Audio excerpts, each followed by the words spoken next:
now that we're talking of the Mark 49 process, if you were to think of the process as a journey for you and Nicholas, your co-founder, how might you actually describe the journey for both of you? For us, it was really a three-phase or three-stage process. And I would say phase one was really all about starting with our challenge statement and validating that pain existed in this world that we were, trying to enter into, right?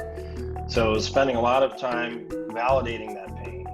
Phase two, I would characterize as sort of really probing at that pain, right? So once we understood that, yeah, there's a real problem here, what are the sort of scenarios or solutions that we might develop to alleviate that pain? What would ring the bell the most for the stakeholders? They're not even really, in my mind, customers at that point, right? Because they're stakeholders. So when you look at what we were trying to do in our market beachhead, it was really all about asset owners. So the companies that, own refineries and pipelines and bridges and, build rocket ships and airplanes and all that stuff. Inspection companies or service providers, and then workers or talent on the other side. But we weren't really thinking of them as customers necessarily. We were really learning about them, learning about the pain relative to our challenge statement. So I think that second phase was really all about getting to signal on, this is a pain point that is really ringing the bell for all stakeholders involved in the space that we're in.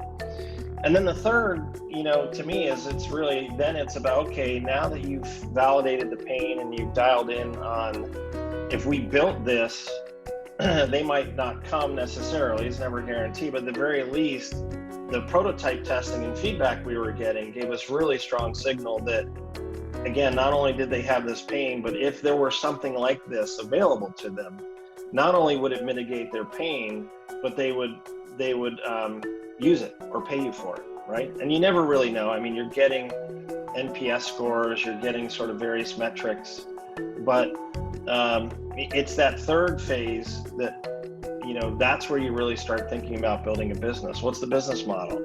How are we going to monetize? What's the TAM? And, and I think my suspicion is that the vast majority of founders or early stage startup folks, a lot of times jump right to that third phase, right? They got a pitch deck. They think on paper that, this is a great idea. Here's the TAM. We can do the math. Look at the potential. And they may not have necessarily gotten out of the building to talk to folks. So I think all three of those phases are really important. I do think that the fact that it was a 90-day cycle was a tremendous forcing function for us. I used to describe the incubation life as every week in incubation was like a month in the real world. So you have a 12-week incubation, that's like spending a year in your corporate gig. Super intense, but super rewarding.